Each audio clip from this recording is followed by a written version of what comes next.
हमारा जो टॉपिक है वो है कंडीशन एंड वारंटी। तो कंडीशन एंड वारंटी को समझने से पहले आपको पता होना चाहिए कि स्टेटमेंट क्या है। ठीक है। मान लो अगर मैं सेलर पॉइंट ऑफ व्यू से ही बात करूँगी तो मैं सेलर हूँ किसी चीज़ की, मैंने कोई प्रोडक्ट आपको बेचना है तो मैं आपको कन्विंस करने की कोशिश करूँगी ना। तो मैं आपको बोलूँगी हाँ जी ये प्रोडक्ट जो है वो बहुत अच्छा है, इसमें ये क्वालिटी है, इसमें कॉस्ट भी कम है, इसमें मतलब ये पॉइंट्स होंगे, ये फीचर्स हैं इसमें इतना मैक्सिमम जो है वो आपको बेनिफिट मिल सकता है। ये मतलब अपनी तरफ से मैं पूरी कोशिश करूँगी कि आप चीज़ को ख़रीद लो। अब जो भी स्टेटमेंट जो है सेलर, जो भी मैंने फ़ीचर्स बताए हैं, वो जो भी मैंने आपको स्टेटमेंट्स बताई हैं आपको कन्विंस करने के लिए, वो सारी स्टेटमेंट्स को क्या बोला जाएगा? Representations. So all the statements which are used by the seller to convince the buyer for purchasing the product is termed as representations.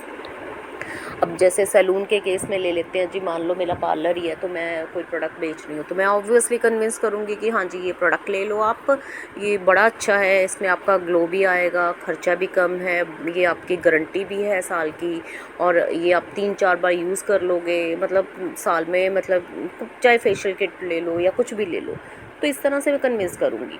अब जो बायर है वो जिस स्टेटमेंट के ऊपर राज़ी होगा आपसे एग्रीमेंट करने के लिए, क्योंकि अब सारी चीज़ें तो वो ठीक है, हर बायर की अपनी सोच होती है, वो सारी चीज़ें हर बायर जो है वो नहीं चाहता। कुछ को लगता है कि कॉस्ट जो है वो कम पड़ रही है, खर्चा मतलब थोड़े पैसे में चीज़ अच्छी मिल जाए, कुछ को लगता है कि कोई बात नहीं, पैसे की कोई बात नहीं, एक चीज़ क्वालिटी बहुत अच्छी होनी चाहिए।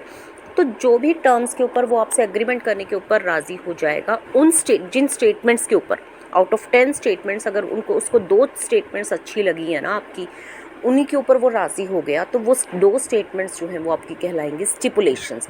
Clear? Out of the number of representation the on which the buyer is ready to purchase your product, these stipulations or these statements are termed as, these representation are termed as stipulations. तो these are important, जिसको हम कह सकते हैं। अब बात आती है कंडीशन की। तो कंडीशन क्या है? कंडीशन का मतलब वो स्टिपुलेशंस, मतलब वो इम्पॉर्टेंट स्टेटमेंट्स जो कि कॉन्ट्रैक्ट को पूरा करने के लिए, कॉन्ट्रैक्ट का मेन पर्पज़ है, कॉन्ट्रैक्ट के मेन पर्पज़ के लिए ज़रूरी हैं।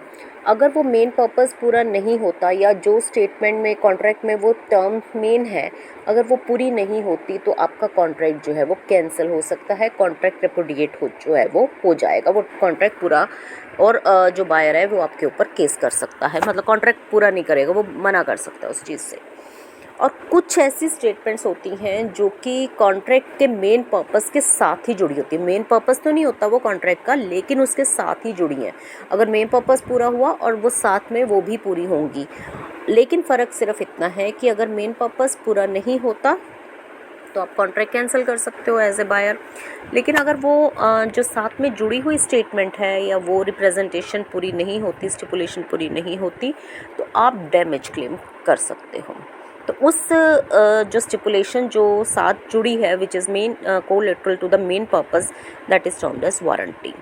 अब कन्फ्यूजन हो गई, हाय मैडम पता नहीं क्या बोल गए, तो मैं क्लियर कर देती हूँ उसी एग्जांपल को लेके। फॉर एग्जांपल मान लो मैंने आपको एज अ सेलर, मैंने आपको, आप चावल ख़रीदना चाहते थे मेरे से, तो I am a rice dealer, तो मैं बहुत सारी कंपनीज़ के चावल हैं मेरे पास, बट आप चाहते हो कि किसी अच्छे ब्रांड का, मान लो फॉर एग्जांपल एक्स ब्रांड का, आप कहते हो कि मुझे ये चावल चाहिए बासमती राइस, कॉस्ट कोई प्रॉब्लम नहीं है, मैं 200 रुपया 100 रुपया किलो भी देने के लिए तैयार हूँ, तो ठीक है, लेकिन मुझे एक्स कंपनी का ही चाहिए।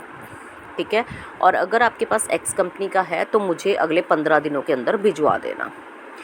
तो अब इसमें मेन पर्पस क्या है? Main purpose of the contract क्या है? तो मेन स्टिपुलेशन क्या है? बासमती राइस, जिसके आधार पे आपका कॉन्ट्रैक्ट होगा। अगर वो आप उसको देते हो, वो तभी वो कॉन्ट्रैक्ट पूरा माना जाएगा, अदरवाइज़ आप उसको वाई कंपनी के या किसी और कंपनी के प्रोडक्ट जो है वो उसको दे देते हो तो वो मना कर सकता है। He can repudiate the contract, he can cancel the contract. So it means जो बासमती राइस का जो हुआ है और एक्स कंपनी का, that is the main purpose, तो दैट इज़ कंडीशन। अब मेरी शर्त क्या है कि मुझे उसी कंपनी का चाहिए, और मैंने साथ में क्या बोला है कि 15 दिनों तक भिजवा देना।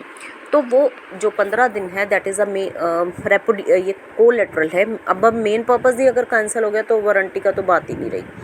तो अगर कॉन्ट्रैक्ट पूरा हो गया, ठीक है, मैंने सेलर ने आपको सप्लाई कर दिए वही राइस जो आपने डिमांड किए थे, लेकिन वो 15 दिन में नहीं दे पाया, 2 दिन एक्स्ट्रा लग गए उसको लाते लाते या जो भी है, तो उस कंडीशन में जो बायर है वो राज़ी हो भी सकता है कॉन्ट्रैक्ट के लिए, लेकिन वो कॉन्ट्रैक्ट को कैंसिल नहीं करेगा, वो रख लेगा, लेकिन वो 2 दिनों का हर्जाना या डैमेजेस जो है वो आपसे क्लेम कर सकता है।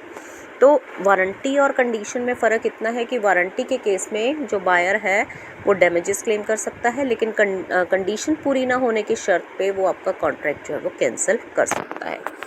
तो ऑब्वियसली जब अब कंडीशन ही पूरी नहीं होगी तो वारंटी तो पूरी होने का कोई चांस नहीं है, तो क्योंकि वो मेन पर्पस के साथ जुड़ी हुई है।